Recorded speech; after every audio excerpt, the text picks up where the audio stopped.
pursuit to redeem your wandering creation. God, we thank you and we honor you. We give you praise this morning. And now we take a few minutes, Lord, to sit in your presence. And Lord, we just ask that you would speak to us and let us know that we are in your presence. Through Christ we pray. Amen. Amen. You can have a seat if you would like.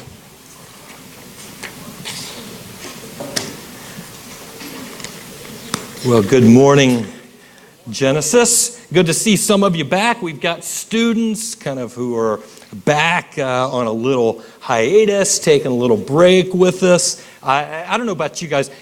School has been back in for about a month now, and I already hate it. Now, you got to understand, I haven't taken a class in over a decade, but I already hate it because my kid came home on the first day of school. First day of school, mind you. Dad, I need help with math. And so day one, I'm back to doing homework, and I'm protesting all the way. I love summer because summer means I'm not helping with homework. Day one of school, I'm helping with homework. And it took me back to where we finished the semester back in the spring. And I was helping with math homework, and we're doing a problem. And I keep coming up with the answer to a problem. And my kid keeps saying, it's not the right answer. The book has a different answer. You're not right. And I do it again, and I come up with the same answer. And I'm arguing. I'm saying, it's right. I know I'm right. Now, if you live with me, you know I've probably said that a lot. But in this case, I know math. It's either wrong or it's right. And I know I'm right. And I'm arguing with the book. And finally, my kid looks into the book and says, oh, I copied the problem down wrong.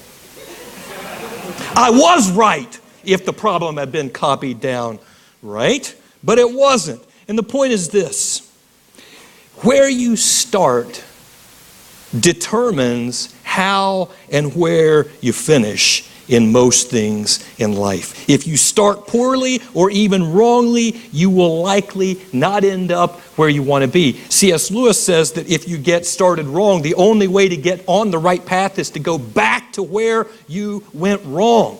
You have to go back to that starting point. And so this morning, as we continue our series, Why We Believe, we have to go back to the starting point or the beginning of it all.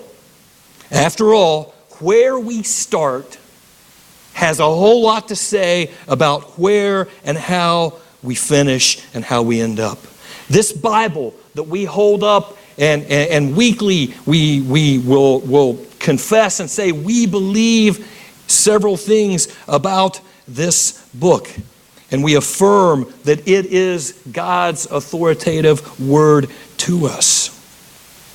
This book that we hold up and affirm each week begins with these words. In the beginning, God created the heavens and the earth. Absolutely everything else in the rest of the book, after that first sentence, everything else is based on the assumption that the first sentence leaves us. In the beginning, God created the heavens and the earth. The rest of the book is contingent upon that sentence. In other words, everything else operates under an assumption. Everything else in this book operates under an assumption or a statement of faith. And it's this. Hebrews 11:3 says this: by faith we understand that the universe was formed at God's command, so that what is seen was not made out of what was visible. Notice that in this section in Hebrews 11, it's the great section of faith. By faith this, by faith Abraham, by faith Noah, by faith all of these people. And it says, by faith we believe in the beginning God created the heavens and the earth. And so this morning we're going to look for a few minutes at why creation matters. Why where we start matters. And so three things we're going to look at this morning. The first one is this: one way or another, one way or the other, you got to have faith. I don't care if you're embracing this thing that we call Christian, or if you're embracing the philosophy of naturalism or whatever it is, no matter what you choose, faith is absolutely an essential ingredient in the deal. About 6 months ago, one of the leading scientists and thinkers of our day passed away, Stephen Hawking. Listen to a couple of the things that he said. Now, Stephen Hawking is a noted atheist, anti-God type person, but a very intelligent person nonetheless. And he says this: scientists have become the bearers of the torch of discovery in our quest for knowledge. In other words, scientists are it. They are the bearers of the torch. They're leading the way. And my response is this: only because he rules out a priori, at the beginning, before he rules out that anybody else can have a say in the matter. He goes on and he says this: the whole history of science has been the gradual realization that events do not happen in an arbitrary manner. Listen to this. Listen to this. The whole history of science has been the gradual realization that events do not happen in an arbitrary manner, but that they reflect a certain underlying order, which may or may not be divinely inspired. Note again, there's no scientific proof or other one way, but he's even saying that science leads toward order over disorder, order over chaos. And it points, and he even talks on multiple cases, how things seem to have a point of beginning and a point of ending, and yet he then turns around and just says, without any true basis, it cannot be God. I choose that it cannot be God. It has to have some other explanation. Now, this is the philosophy of naturalism. Naturalism is basically the idea that says only what we see, feel, touch, can observe with our senses or with scientifically measurable devices. Only those things are real. Only those things exist or can exist. In other words, anything that smacks of supernatural or that cannot be measured by scientific means just flat out does not exist. End of discussion. Can't prove it, but we're just going to start there and say it does not. All we're going to operate with is what we can see, feel, touch, and observe. Now here's what I want us to understand though. Naturalism and science are not one and the same. Naturalism and science are not one and the same. Science is based on observation and the attempt to explain those observations. This is what we see in the world. This is what we observe. How do we explain how these things happen? How do we explain how this works? How do we explain how it came to be? Naturalism is a philosophy that then jumps in and says, okay, we're going to limit the field as to what those explanations can be. And so where science says we observe that these things happen, what are the possibilities to explain how? Naturalism says only those things that fit into the natural universe can be a legitimate explanation for those things. We're just going to rule out a priori. Before we even start, we're just going to assume there is no God, there is no supernatural, there is nothing outside this time and space. You understand the difference? You tracking with me here? The difference between naturalism and science. Naturalism is a faith-based assumption about what can or cannot be a legitimate explanation for our scientific observations. Naturalism is a faith-based assumption. You see, just like we read in Hebrews, that we believe in creation as a statement of faith, so the naturalists do the same thing. They just have a different faith basis. I want to share a little bit of a story with you from Lee Strobel. Lee Strobel is the author of a little book here, and if you've never read it, I would highly recommend this book. It's called The Case for a Creator. Lee Strobel was an award-winning journalist for the Chicago Tribune. And he rose up through the ranks. He was a well-educated man, and he was always a skeptic. And you know, I want to encourage us all, in a way, to be skeptics. You know, I'm a skeptic. You got to show me. You got to prove it. I've got to have evidence. I've got to see. I don't just easily believe what I see in front of me. It takes a little bit more convincing for me. And Lee Strobel, his wife became a Christian, and he was very much a skeptic. And he didn't buy into the whole deal at all. Eventually, he becomes a Christian, and eventually he begins to apply his tools of skepticism to try to validate and verify what he believes.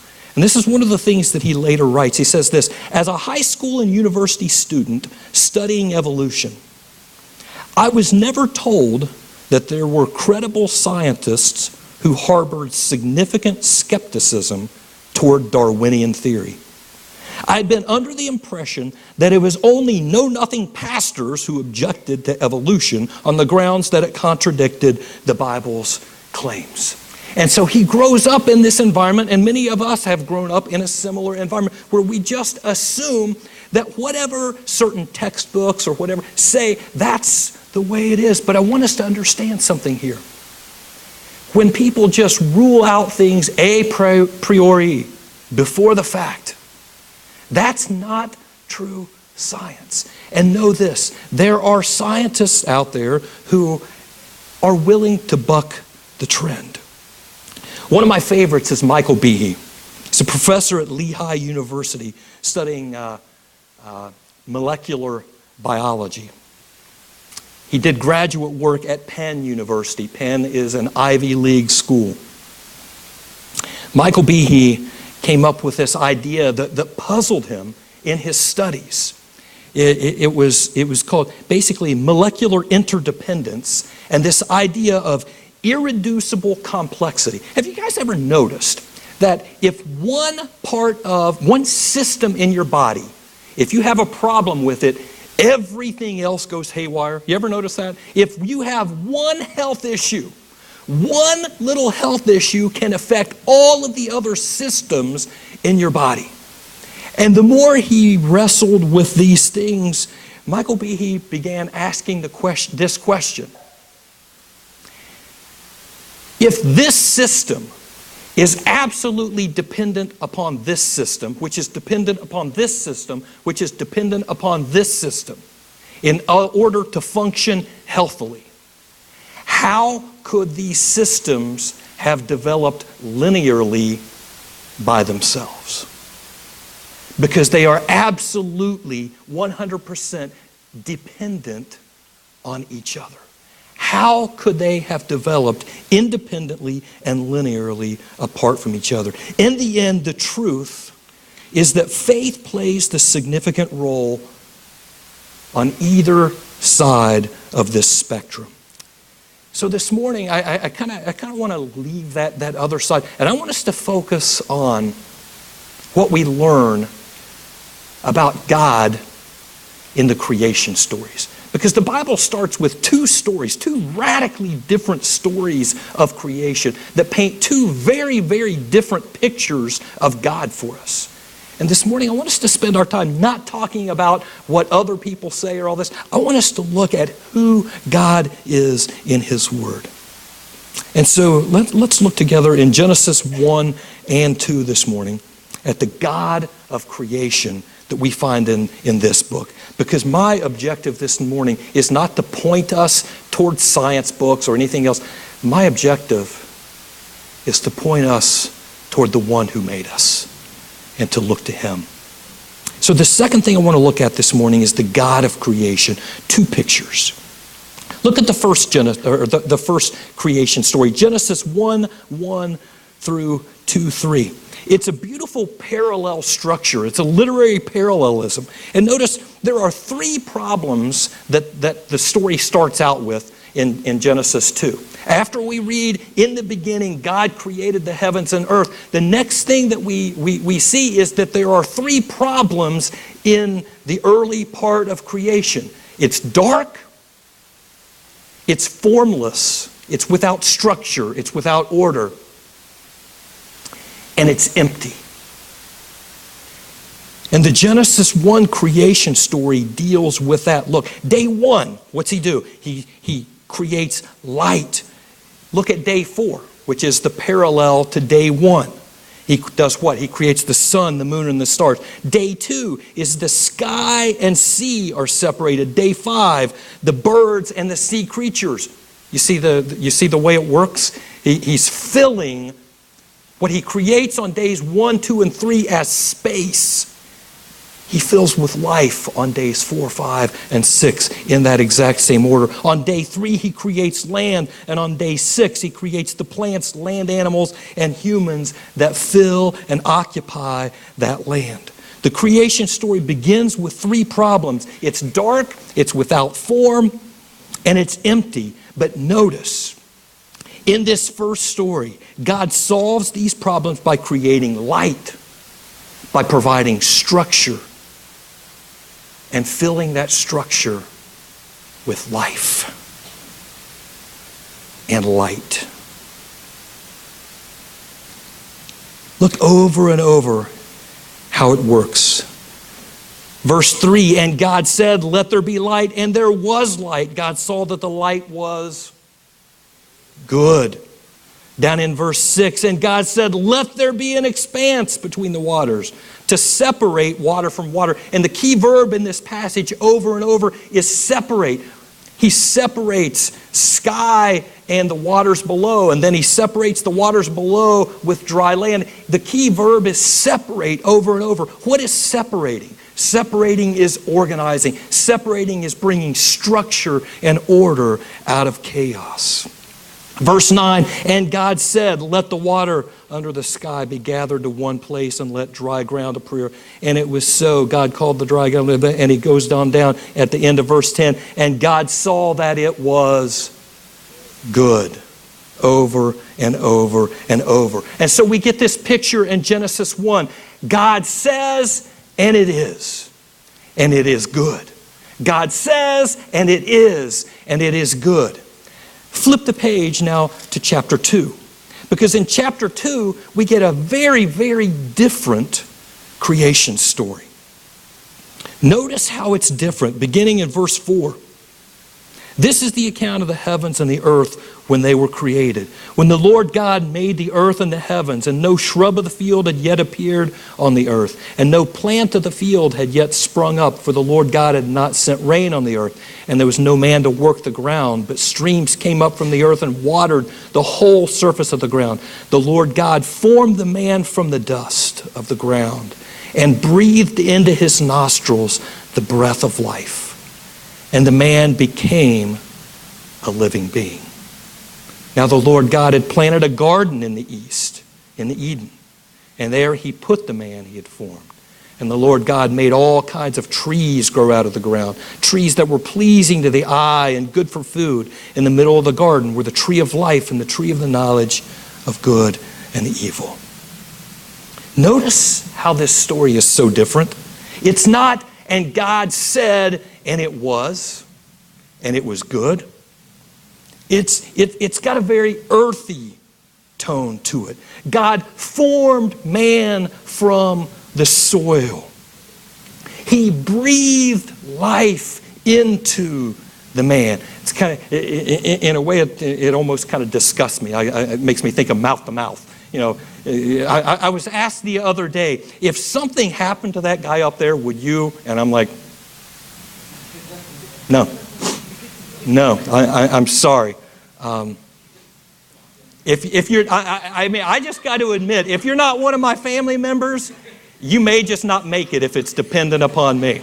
Okay, I'm just being honest with you there. But God breathes life. There's this intimate connection into the man. He plants a garden. He put the man in the garden to work the soil. He took a rib from the man and shaped and formed a woman. And God himself closes up the wound that he did that with.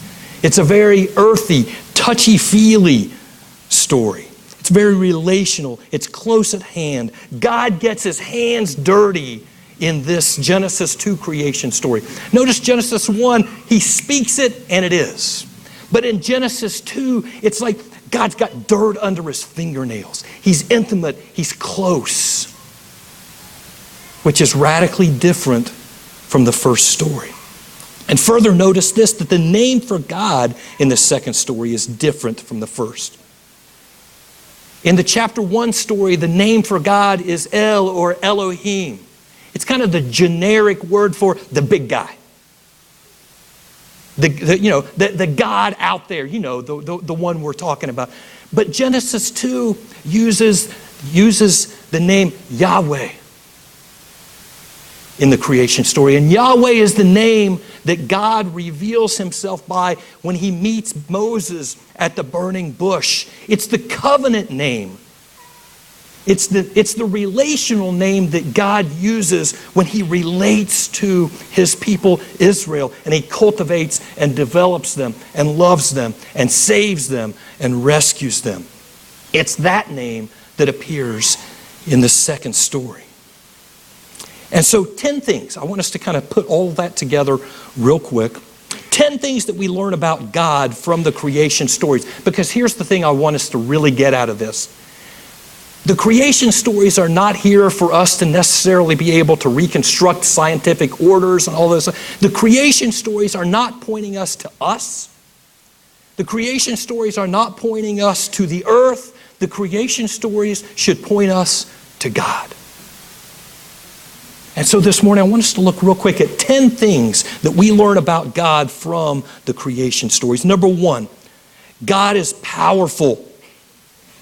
He speaks and it happens. In Genesis 1, 3, 6, 9, 11, 14, 20, 24, and 26. He says it and it is. He says it and it happens. There's no asking, there's no questioning. He has ultimate authority. And what I want us to get out of the Genesis 1 account is this. It's the picture of the God who is out there, who is distant, who is all-powerful. Aren't you glad that there's a God who is all-powerful out there?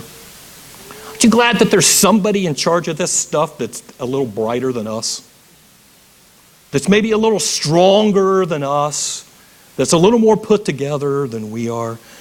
So the first thing we take away is that God is powerful. The second thing is this: God brings order out of chaos. The key verb in Genesis 1 there is separate. He separates this from this. Do you see what separating is? Separating is like organizing. How many organized people do we have out here? How many wish you were organized? Okay, if you are not organized and you wish you were organized, all you need is a little more God in your life, because God is organized. He is not chaos. One of my kids is a little OCD. I'm not going to tell you which one. But I will say this. Several months back, I got a little organizer and put it in the console of my SUV. And the organizer has slots for this and slots for that.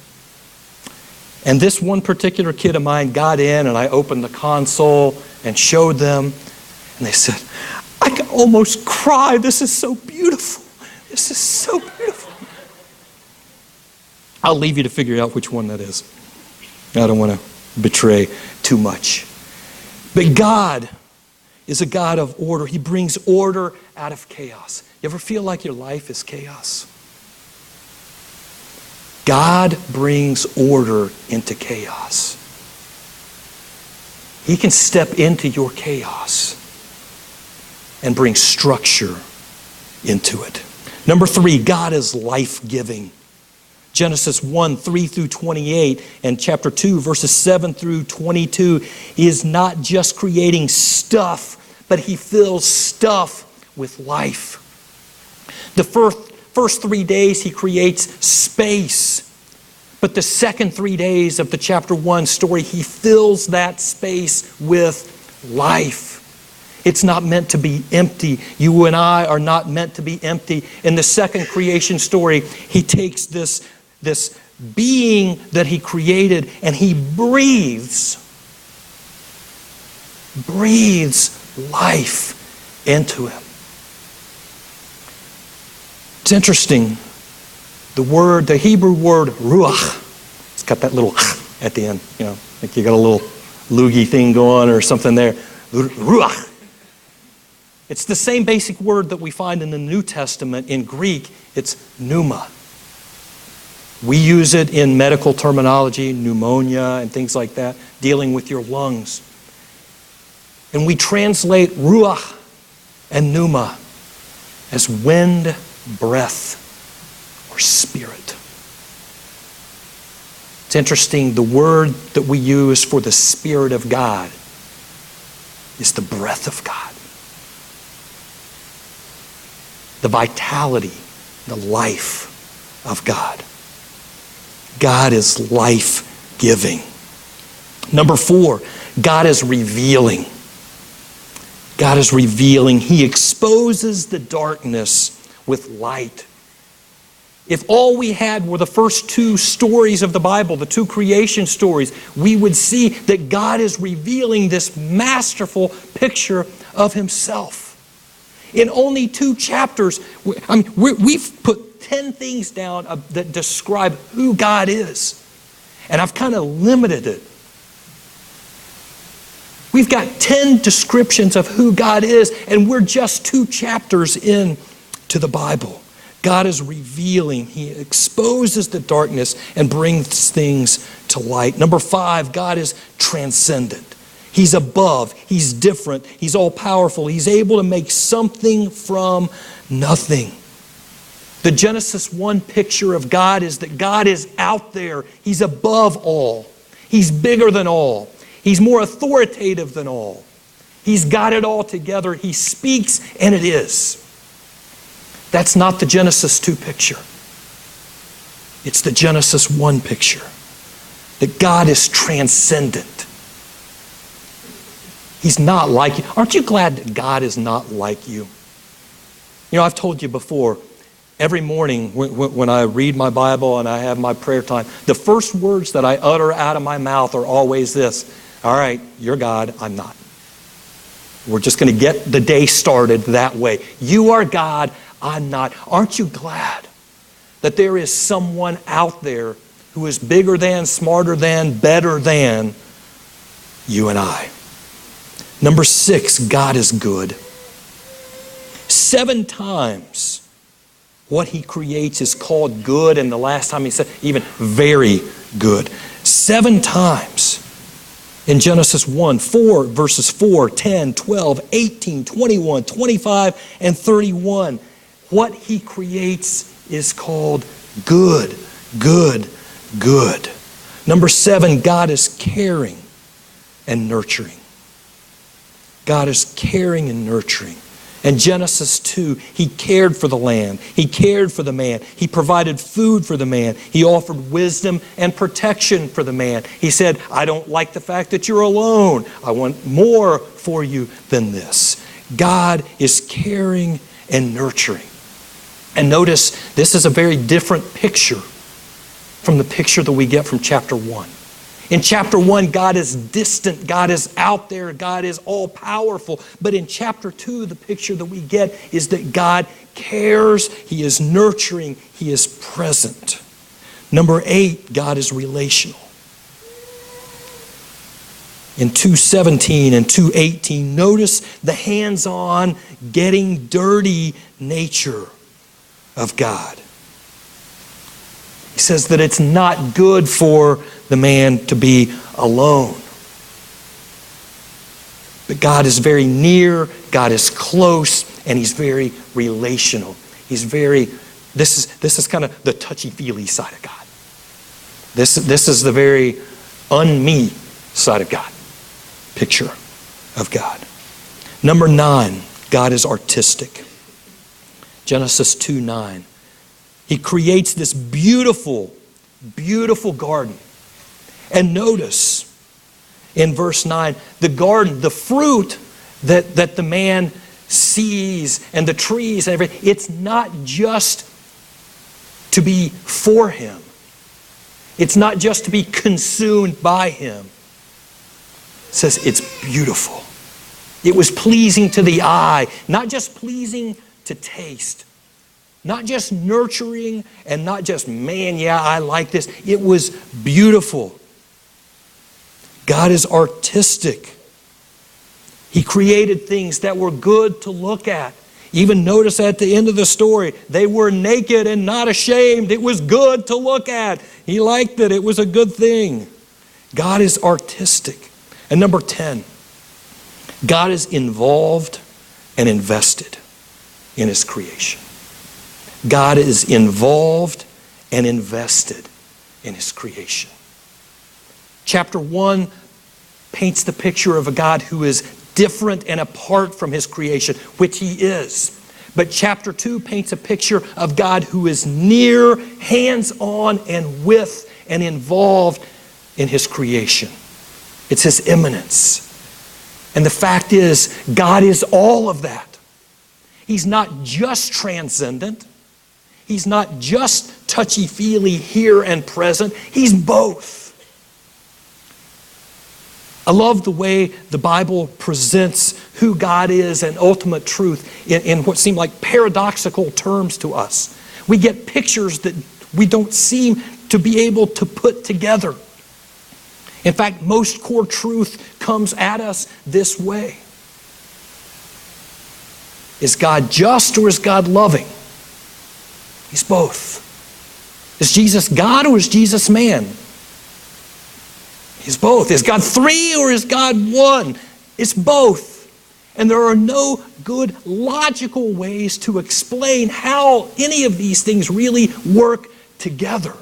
We embrace by faith that this is true and this is true. And we do the same with the 2 creation stories at the beginning. The last thing I want us to look at this morning is this. Why does all of this matter? Why creation matters.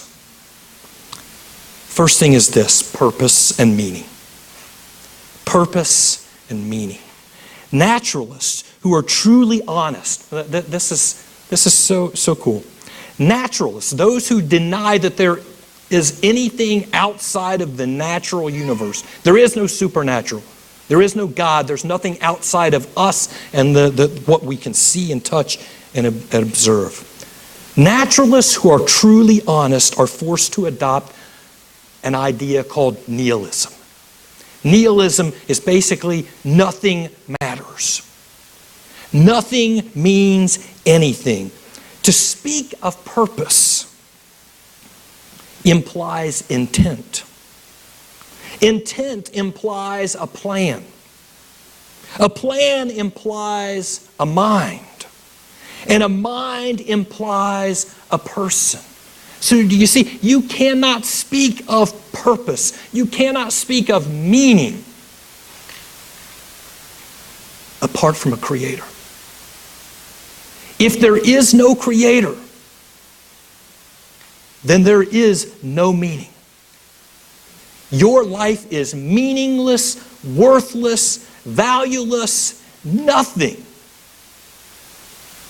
apart from a creator who created all that is with a purpose and a plan and intent in mind. Secondly, why creation matters is this: morality and responsibility. Morality and responsibility. C.S. Lewis, who was a longtime atheist and scholar, who became a Christian in his adult life, bases his argument for the existence of God on this idea that you can observe across all ethnic groups, across all peoples, across all times, that there is a general, universal moral code that everybody sort of adheres to. We all believe in it. Every time we say, that's right, or every time we say, no, you shouldn't do that.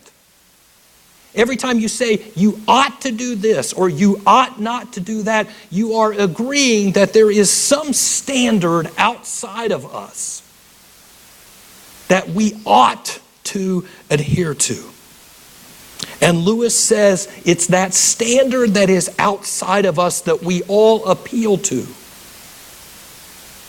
which finds its ultimate fulfillment in a creator, in a God who is not us, but who created good, which pre-exists evil in his creation. If we are created by God, then we are morally and in all ways responsible to him. This is a primary problem that most of us have. And this is why most people, or not most people, but a lot of people want to try to deny the existence of God. We want to assume that there is nothing outside of, because we don't want to be responsible to anyone. Frankly, I would prefer to be able to just do what I want, when I want, however I feel, without any repercussions. I owe nothing to no one. But the only way I can get away with that is to eliminate God from the equation. It's the only way that can happen. And it's why so many people want to eliminate God from the equation, because then I am free. Because here's the reality. If there is no God, hey, you can go out, you could murder, you could do anything you want, and you don't have to answer to anybody or anything. Based on what? Who's to say that what you did was wrong? If there is no outside objective standard, then no one can judge anything you ever do.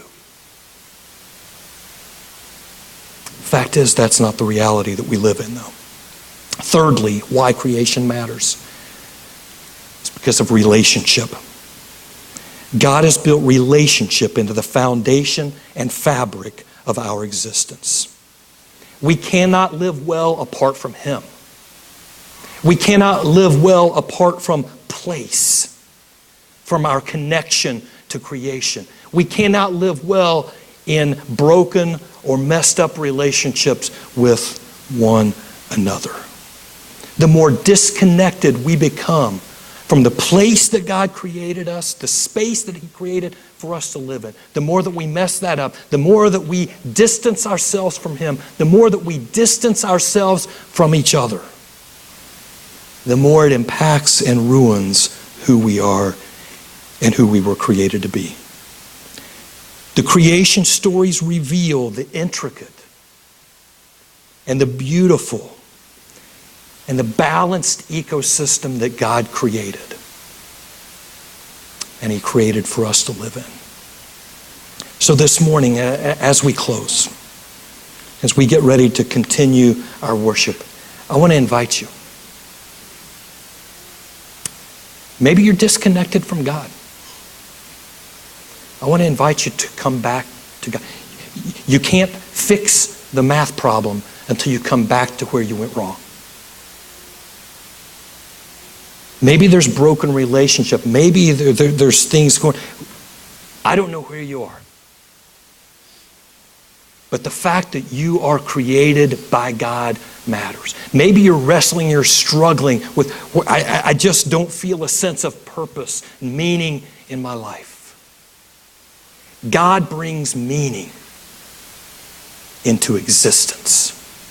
If you feel like your life is just mere existence, God brings meaning into existence. If you feel like your life is just nothing but chaos, God can bring order into your chaos. So wherever you are this morning, I want to invite you.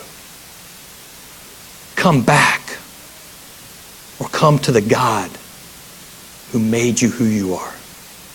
Let's pray. Father, thank you.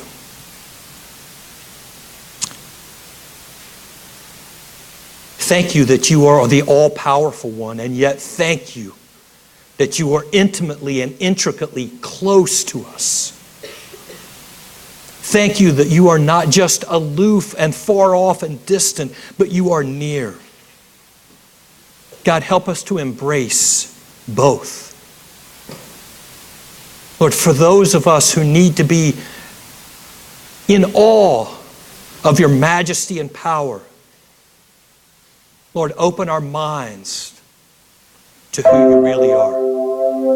God, for those of us who need your presence to be near and real right now, God, we ask that you would reveal yourself and make yourself close and known.